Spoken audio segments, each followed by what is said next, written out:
Today's Wednesday, August 14th. We're still dying. We're dying to tell you about some business stories. That's what we're doing. I want to start out with a little bit of a weird one because I just love this story. I've loved the saga all along because when it first happened, I think a lot of people, myself included, were like, that's not going to work. Just some napkin math. How could that be? But it shows you how desperate companies get when the world that they thought was the world turned out to not be the world at all. MoviePass reportedly changed account passwords to prevent users from seeing films. So this is a story like MoviePass. Weren't they supposed to come back online soon? I think they're done, right? Yeah. Like they've kind of just disappeared. Oh. A story has come out that the people that were using the crap out of MoviePass would have their passwords changed randomly, and then it's like, oh, I need to log in and get tickets for this movie, and they can't because the company changed their password. And it would coincide with big releases, and it was only the people who they considered to be abusive of the system. Now, of course, they advertised it as see a movie every day. It showed some internal discussions where they're like, who's going to watch a movie every day? Nobody's going to do this. Nobody has that much time. It turns out there are some people that have that much time. Not more than a few. And they're the exact people that were like, this is a great deal. So this story is great. It sort of just catalogs MoviePass's ongoing war with its best users. And all the things that it tried to do and ultimately failed. I wonder why they're having trouble financially. Yeah, it was a crazy business model, but it goes to show you that this is absolutely illegal, but they do whatever they can. It also said that they would cheat and say that, oh, there's no more showings of this movie that you want to see at this theater after a certain threshold got hit per day per movie. Total lie. There were tons of showings available. They weren't sold out. Just not for that person. But MoviePass would just lie to you about it. I don't understand why they couldn't have gamed their own algorithm like that just to be. It's like, okay, if you haven't used it in a while, you get first dibs for the movies. But then if there's nobody left, it's like, all right, you can go watch a movie. Well, they still have to pay full price of the ticket. Oh yeah, so, I guess they don't really have a special deal. Like there weren't any minimums with theaters. I guess. So no matter every time that person hits you, you're losing. And the price until they changed it for 1 month of service didn't even cover one movie. Wow. So it's like, wow. How can you possibly make money? Yeah. So I guess good riddance, MoviePass. If you got away with it, though, for a while, if you were one of those users, you surely got your money's worth there. That was a great deal for you. Now let's talk about Verizon, and everybody hates Verizon. I wonder why. Why would it be that everybody hates Verizon? And especially when Verizon will screw you as hard as they can until somebody important notices. Yes. And then they'll stop. Verizon demands $880 from a rural library for just 0.44 gig of roaming data. So this rural library allowed patrons to check out hotspots because they're a rural library. A lot of the population where the library is doesn't have internet access. This is a cool example of one of the cool things that libraries can do for a rural community. I grew up in a rural community. The library did a lot for us. It was pretty awesome. But the problem is that this is near the Canadian border. And so they originally got these hotspots as part of a grant or something. And so a larger regional library paid for these. And it went so well that the local library included these in their budget for the following year. And so just because the account changed hands, it apparently reset some preferences on the library's Verizon account, because when the grant was paying for it, there's no way that they could have roamed internationally. And when the small library took over the account, everything was supposed to be the same, but apparently the thing that said no roaming was turned off. So they only used 500 megs, and it cost $880, which seems like robbery. So as you might imagine, they got on the phone, they were like, oh, hey, Verizon, listen, we're just a little library, and this was a total mistake. The person wasn't even aware that they were using it. It must have been like an app update or something while they were driving. So can we just, waive this and turn that feature off? And they got this response is like, will not be making the courtesy adjustments for the international data coverage. And it's like, basically, screw you, pay me. And then we see 5 hours after this article was published, Verizon was like, oh, that? Why? Don't even worry about that. We would never. Oh, we love libraries. So, do you want another firefighter's data throttling on your hands? It's like, this is how you get the firefighter's data throttling story. But it does point out that if you are somebody who lives near a border, watch where you go with your phone. Yeah. Because the data charges can get crazy. Even if you were previously not on a thing where you could roam, they might let you roam. Although it says that the plan for roaming is only $70 a month. So like if you roam into Canada or whatever, it's only a $70 charge. Yeah, still though, $70 a month. That's a lot. That's just a different plan. And I mean, they could have gotten a year of that plan. You know, that would have been more reasonable than what Verizon proposed. Well, I can see how the library though just assumed, because it's one of those stupid things where Verizon's like, oh, we're not offering unlimited XYZ. Now we're unlimited. It's unlimited WXYZ. It's so much better. Yeah. Now you got to re-sign a contract and everything, and then somewhere in the fine print, it's like, oh, by the way. All right, as long as it's exactly the same as it was. Oh, it totally is, except for this thing that we're allowed to do. And it's like, what? No. Speaking of Verizon, a little bit of truth from Verizon. That's a rare thing, right? But mostly because it has to do with the spectrum, right? So there's some dark truths when it comes to the spectrum and how much of the spectrum that your provider owns. And so Verizon might be trying to protect themselves from not having a good portion of one of the aspects of the spectrum.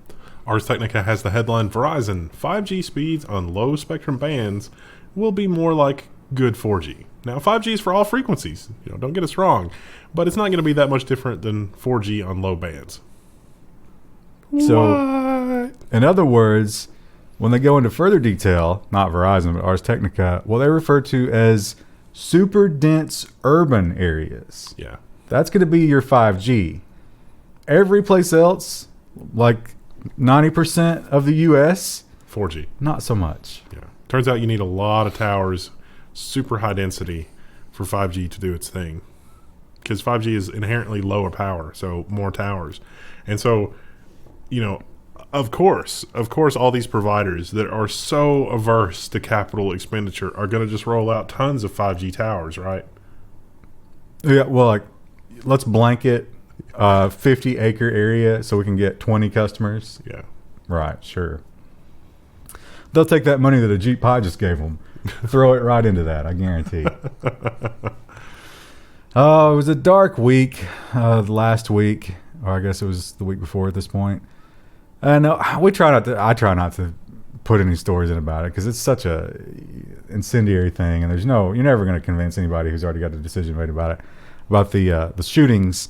But sometimes we get stories that are so ridiculous when it comes to technology that I break my own rule, and this by far is one of them.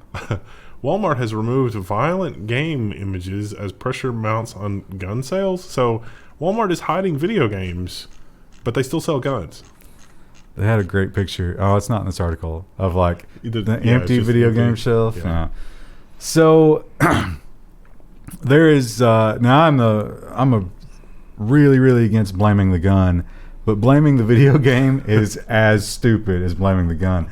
Although it is kind of funny and cathartic to see all these moron SJW people on Twitter. It's like that who are blame the gun people who are like, I can't believe that you be blaming video games. Are you stupid? Have you seen the studies? So it's like, yeah, congratulations. But yeah, Walmart, I think, has not satisfied anybody by doing this, and angered a lot of people by doing this. Yeah, I'm really surprised that people are still parroting the whole violent video games because it's not. Yeah. Well, the big meme was like, the world was never violent before video games. Oh yeah, well. Let's talk about Apple. Of course, Apple at the forefront of the anti-right to repair, and really, really hitting hard in the right to repair war. I would say a big victory for them, this one. Apple is locking batteries to specific iPhones, a nightmare for DIY repair. So yeah, like the home button is locked. It's like, oh, it turns out the circuitry to do this has been there for a long time. They're just now starting to activate it. It's like, oh. It's not going to stop your phone from operating.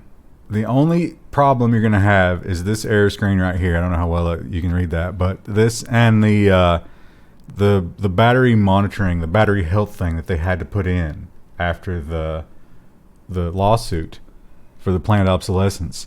Those things will not work at all.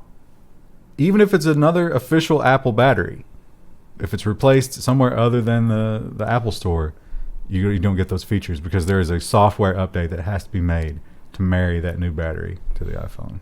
I think that what's going to happen is there are going to be shady repair shops that use cheap batteries or the wrong kinds of batteries or something, and then it's going to cause a fire, and then Apple is immediately going to seize upon that to be like, look, we have to control what batteries go into the phones because otherwise it's a fire hazard.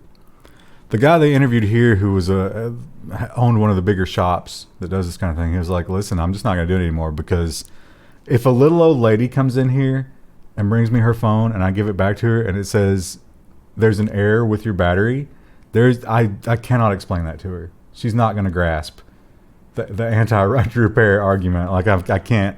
So I'm just not going to do it anymore. They've basically, it's 70% of my business and they've just destroyed it. So thanks, Apple. I'd say mission accomplished. Of course, we all know that they admitted in that last conference call or whatever the event that they had that the phone battery sales were like the replacements were killing their sales. Yeah, that was the actual Apple. It was bring your phone in and for $30 we'll replace your battery or something like that. Yeah, a lot of people did that, and a lot of people did not buy new phones because there's not a compelling reason to buy new phones. So it's real hard to imagine this is not an immediate result of that, and an effective one, sadly. It plays perfectly into our next story, which is fascinating on a number of levels. Yeah, so you also have to look at the economy. Now, Donald Trump will tell you that it's never been in a better spot. Doubt. And part of the slowdown in phone sales could be that people just don't have the extra cash. So if you're Apple, what can you do about that? Look, historically, how do you sell people something in bad economic times? Goldman Sachs, the bank of the rich and powerful, is dipping into subprime lending with an Apple Card. So Apple's got a credit card now, in case you were not aware. And they're giving the Apple credit card to some people that don't have the best credit. Look how beautiful that card is. It's just got your name on it. I like that black glove too. Really sets it off. So this is an interesting situation because Goldman Sachs and Apple are partnering on this. And I don't know this, but I suspect this to be true. The margins are so insane on Apple hardware that if you buy Apple hardware with the Goldman Sachs credit card, it's really not much of a risk to Apple or Goldman Sachs because if you do something bad or they take a loss on it or whatever, chances are it's like the Rent-A-Centers where you go and you get like you buy a $300 PlayStation and it ends up costing $1,000. It's kind of like that. Plus, they get it back if they can. Yeah. And refurb it and sell it again in China. Yeah. People don't realize what the margin is on Apple products. The hardware is subpar at best. But a lot of people are like, oh, no, it's the Apple experience, which is really down to software, not the hardware. The other thing you can do with it, take all that bad debt, package it up, sell it. Yeah. Right? Yeah. Remember that thing that almost destroyed the country? Yeah. So that's why they're sort of hearkening back to that subprime thing. And they point out that 660 is generally the minimum credit that they will let you get a small loan, for what's the cheapest iPhone right now? Is it like 600? Yeah, it's like 600 or 7. Well, the bill of materials cost is only like $150. So, well, yeah. These people ain't paying that. But anyway, 660. Below that, they're not going to loan you anything. And they pointed out that several people at like 620 and lower we're getting these cards, no problem. So, Apple as a status symbol, who knew? I mean, they're probably going to make a lot of money on this, but like one of the example people they have in the article who had terrible credit, he got a $750 credit card, and if he uses that to just buy Apple things, Apple, the amount of money displaced is probably at best half of 750. But if he buys like an iPhone or something like that, he's really only in $150 or $200. So that's a lot of profit. And you also have to think about the getting iPhones into the hands of a community where it's a status symbol. Yeah. And then that breeds, it's like, oh my God, how did you get that? Well, I got this fancy Apple card. Can I get one of those? Probably can. And now you've tapped a market that you never could before. Yeah. Or, you've broken your iPhone. You don't need to repair it. You can just buy another one. It's like, oh, I can buy that one on credit. Or another one, or another one, or another one. Endlessly. When it comes to hardware news, of course, the big one this week was AMD. And we've got a couple of stories about this, but it just keeps hammering home. The big story is Intel is screwed. Intel is so screwed. Anantech has the AMD Rome 2nd Generation EPYC Review 2x 64-core benchmark. So this is really exciting. I was there at launch day in San Francisco. We have a separate video on that. I live streamed. And they had a lot of partners there. The real news here, though, is not that... it's available right now. You can buy a server right now today. You can just get out your credit card, your Apple credit card, and just buy one right now today from Dell or HP or whoever. But the thing is that these have been in the data center for several months. Google and Twitter and HP and Dell and Cray. And, the event was a headline of all these big companies that were not like, we're really excited about Rome. It was literally, we're using Rome right now, today, in our workloads. Even the guys from VMware were there. And that is the biggest news. Yeah, Reuters has got the article, AMD lands Google, Twitter, etc. as customers with its newest server chip. The Twitter example they talked about on stage was a significant reduction in the number of servers to handle even more load. So that's power savings, that's physical space in the data center savings, that's heat generation savings. And even if you look at Intel has said, no, we've got a 56-core chip on the horizon, but it's over 400 watts. So Intel loses pretty big on power as well. If you break it down to numbers, at the higher end, the higher you go, the more you get an advantage over Intel. And then at the highest end, it's something like on par or better processing power at like a 40% savings. Yeah. Which is just insane. Who isn't going to do that? Yeah. And that was one of the big arguments against AMD. It was like, okay, yeah, you got maybe the retail market, but who cares about that? The processing centers are still Intel, but as you see here, companies are catching on. They're like, no, at 40%, we can afford to switch, and it's going to save us money. So there was a lot of projects where, on the first gen of EPYC, AMD had the core count, and so they had the density. And if your thing scaled really well with core count, it would work. But if you had certain workloads that didn't scale with core count, those workloads, it's kind of like, well, maybe EPYC is a good idea, maybe not. But with second gen, basically every workload has an answer, and so it's basically at parity or significantly better performance and way more power savings. So yeah, Intel's gonna have to come up with something quick. Now this story, great headline from Tech Radar. When you dig into it, it was one source in Germany, but it just does go to show you what a bad time Intel is having and will have. Tech Radar's headline was, AMD's Ryzen 7 3700X is such a hit, it almost outsold Intel's entire CPU range. Yes, this is just one German retailer. We don't know about world stats, but this is about a $320, $330 CPU that is basically toe-to-toe with the Intel 9900K in a lot of scenarios. It's a little slower than the 9900K, but for $300 versus over $500 typically, especially in those European markets, that's a pretty good deal.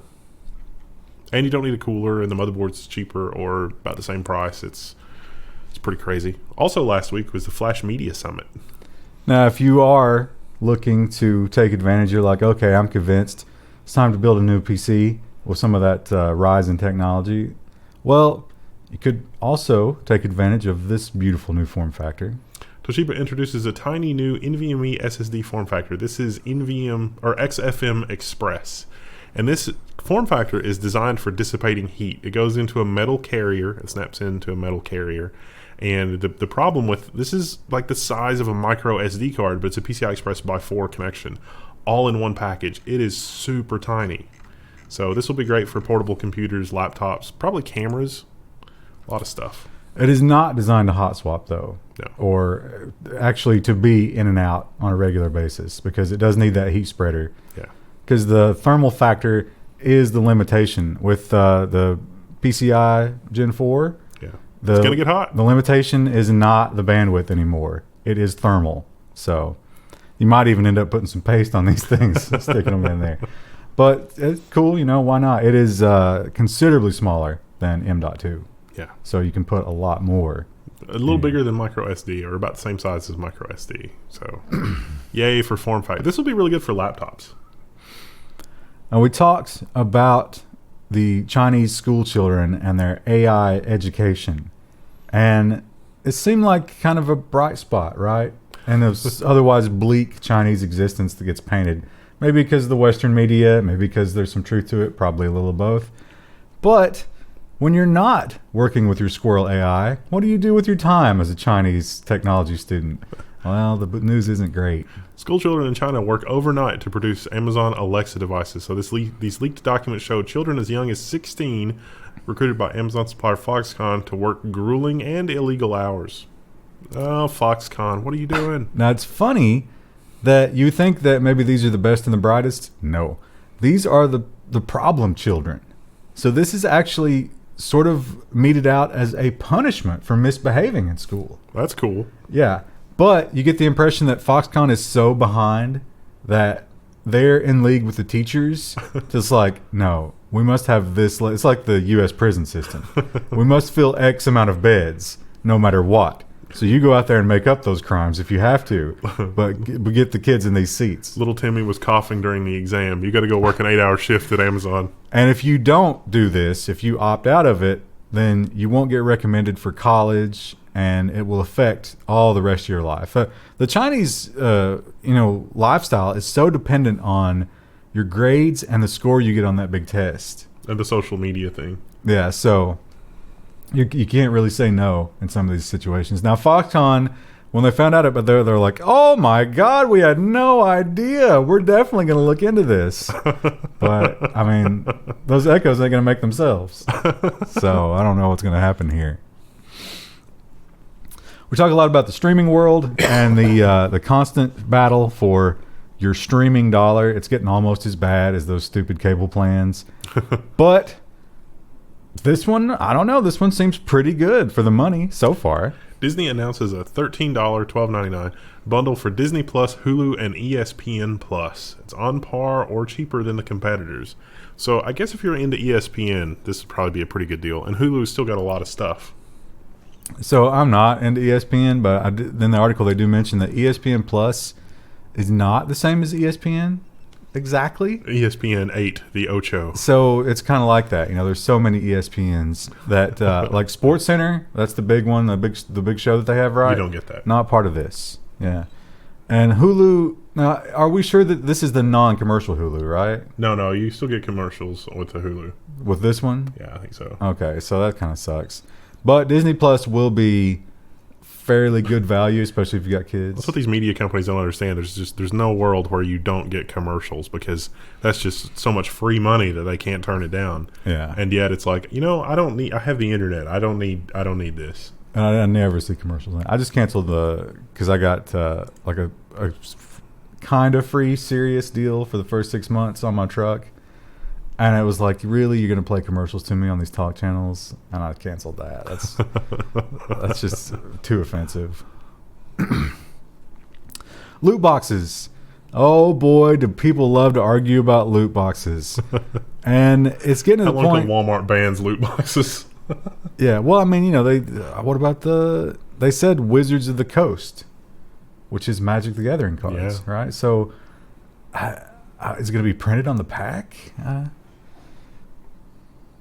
Microsoft, Nintendo, and Sony are going to require loot box odds disclosures. Now, correct me if I'm wrong, but I'm pretty sure that the old Magic the Gathering things actually did have the odds of. It wasn't like for a specific card, but it was like you will have rare, this many rare, and this many whatever. I don't know if it was printed on it, but it was common knowledge, I think. And you were guaranteed to get one of those. Yeah. In every pack or something like that. Yeah.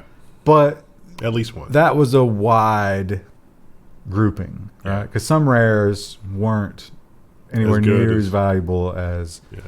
So, but I guess if they print the same number of all of them, it doesn't matter, right? Right. Because then it's just odds within odds. Yeah. But anyway, a lot of EU countries have started to ban this. And it's interesting because in those countries, if you can still buy these games, but that's just taken out of it. And it just becomes like this weird system where the game's really grindy, but there's no answer as to why it is. And some people hate it worse. But anyway, probably not the worst thing, right? Now, here's the question. If you are one of these people who, we're claiming to protect with these crazy laws about you're not allowed to spend your money how you want, and you're addicted to gambling or whatever, are these numbers going to mean anything to you? No. Are they going to stop you? No, there's still going to be somebody that immediately on payday is down at the comic book shop buying the entire case of Magic the Gathering cards. Because, I mean, the Las Vegas casinos have to tell you the odds. Yeah. And they're terrible. And people are like, People are lining up.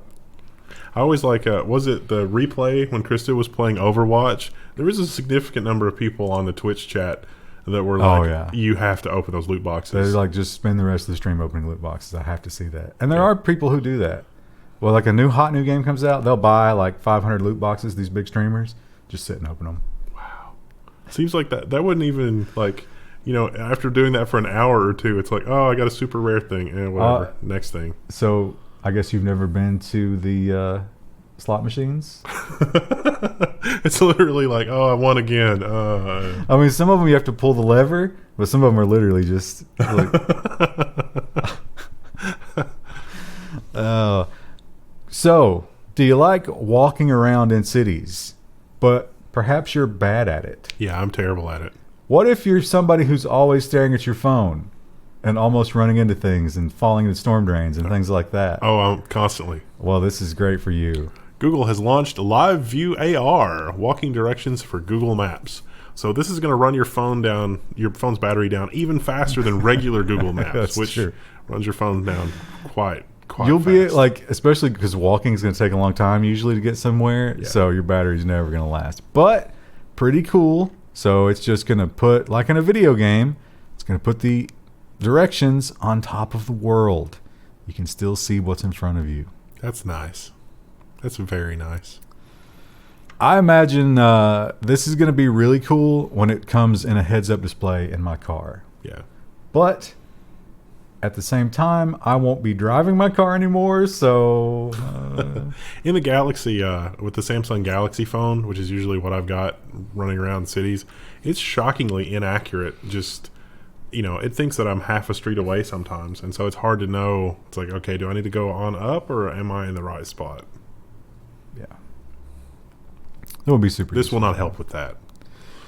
Well, that's true, because if it's augmenting in the wrong spot, that could actually make it worse. Yeah, I want the augmented reality to be like, oh, I recognize that building, you're here, and it would be even more accurate than the traditional GPS. Well, there might be some Google Street View shenanigans for that. That would be good. Incorporating that, but then things change, and then you could get confused. Now, if the API is like looking around using the cameras to be like, all right, I know exactly where you are more accurately than the GPS, that will be cool. But also, that creates a terrifying situation for location tracking. Yeah. It's like, here you are down to a few inches. Because it just takes a snapshot every once in a while you got your phone out waving it around. And it's like, oh, you were exactly in this spot. Yeah. Actually, we've tracked the trajectory of the bullet. You were in the spot. It was you. Didn't we see that in the NSA? It's like everybody, have a Pokemon alert here. We need a lot of surveillance in this area, and so it's like then the Pokemon are released in that area, and everybody's got their phone out.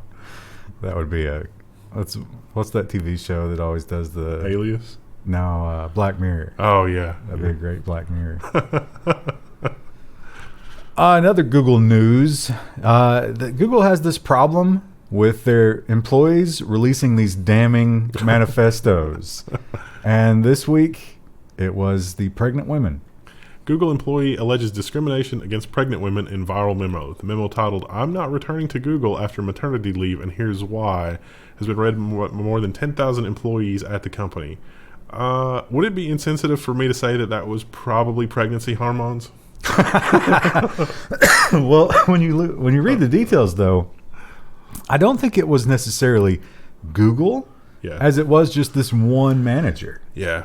And this one manager seemed to have it out for this woman in particular for whatever reason. Well, my read of it was the manager was like, "You're pregnant. I can't count on you for anything now for the next 6 months. So you're just going to have to do drivel." And she was like, "No, I can still. I mean, I'm gonna have a baby at some point, but I'll be useful up to the moment I have a baby," which seems reasonable. But you do get a little crazy when the bun's cooking. We'll know soon enough. We have experienced this, actually. We've seen someone be lost to pregnancy to the great detriment of a project. And it is frustrating. So, I can sort of commiserate with that a little bit. But, hey, I don't think you're going to get around it ever. People aren't going to stop. Be nice if they would. Well, those Alexas that those Chinese children built for you? Oh, well, you might have stopped using yours when you found out that other non-American people in warehouses were listening to your conversations. So that's unpleasant, right? Well, there's some good news. Amazon lets Alexa users disable human voice recording review. Now, I was like, yes, disable human voice recording. That's amazing. Oh, wait, review. Yeah. Oh. It's still going to record. Don't think it's not.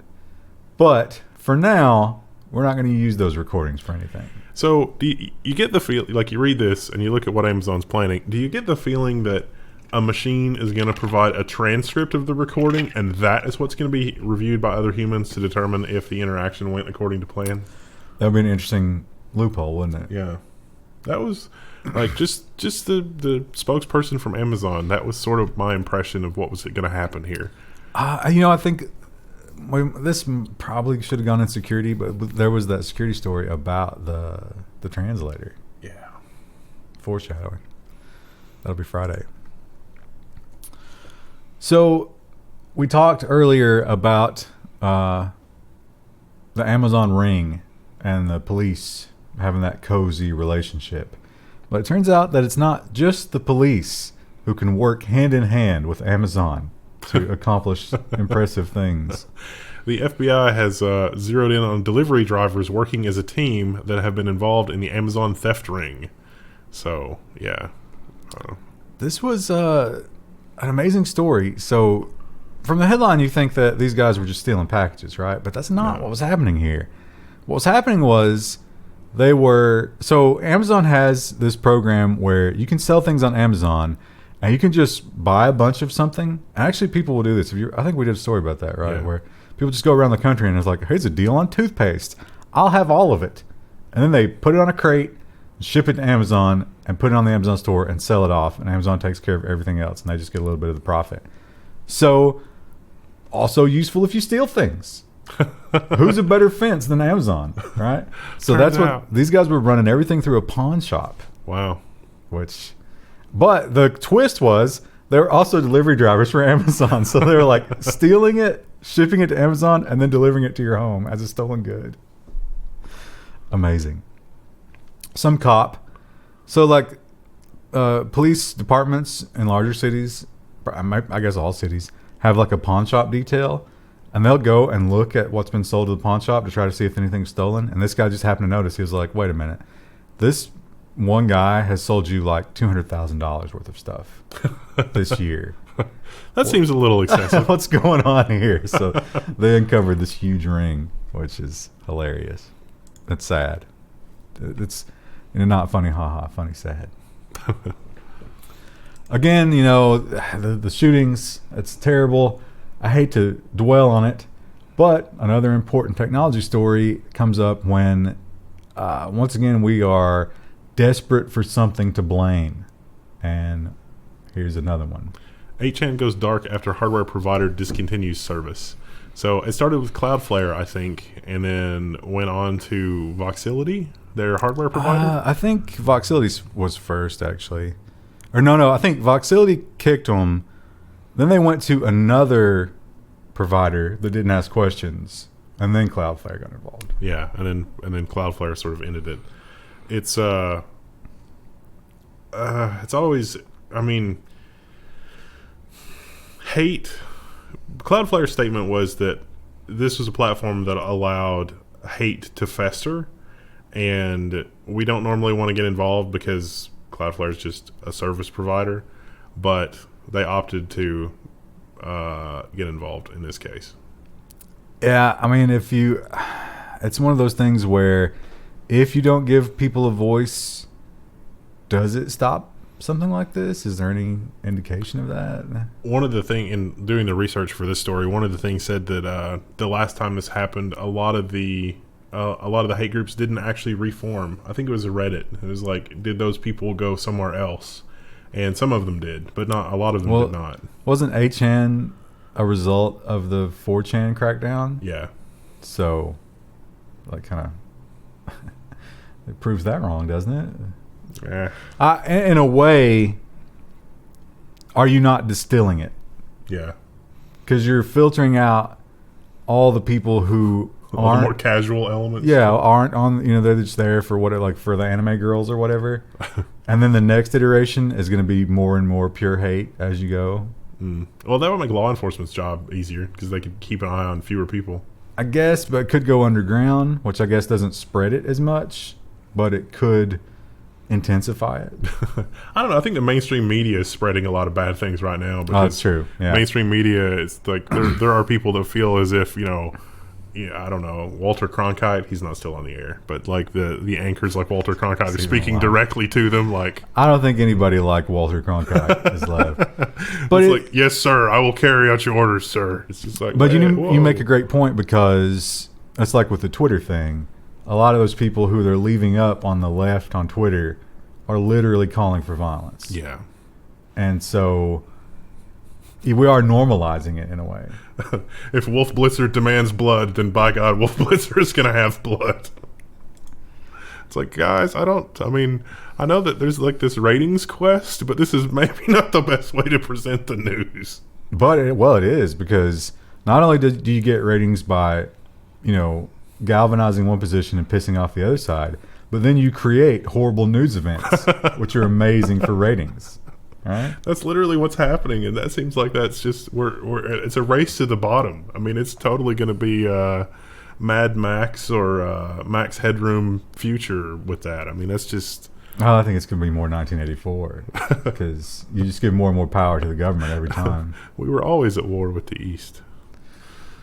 Oh, so let's finally. Oh no, actually, we have two more stories. Let's talk about Amazon and drones. Amazon is requesting FAA approval of delivery drones, and the video they have is just ridiculous. Now, they're not so much saying, can we fly drones? I think they've already basically gotten permission.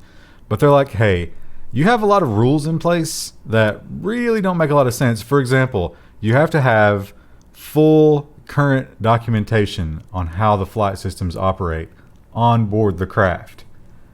No. With the drone, do we really need that? Do we need to add 2 pounds of paper onto our drone? Probably not. Probably doesn't matter. You also have to have a 1-to-1 pilot to craft, right? So like one pilot can't drive 2 drones. And they're saying, you know what? These drones are basically autonomous. Can't we just relax that? So it's little rules like that Amazon is trying to get changed over so that they can start their drone delivery program.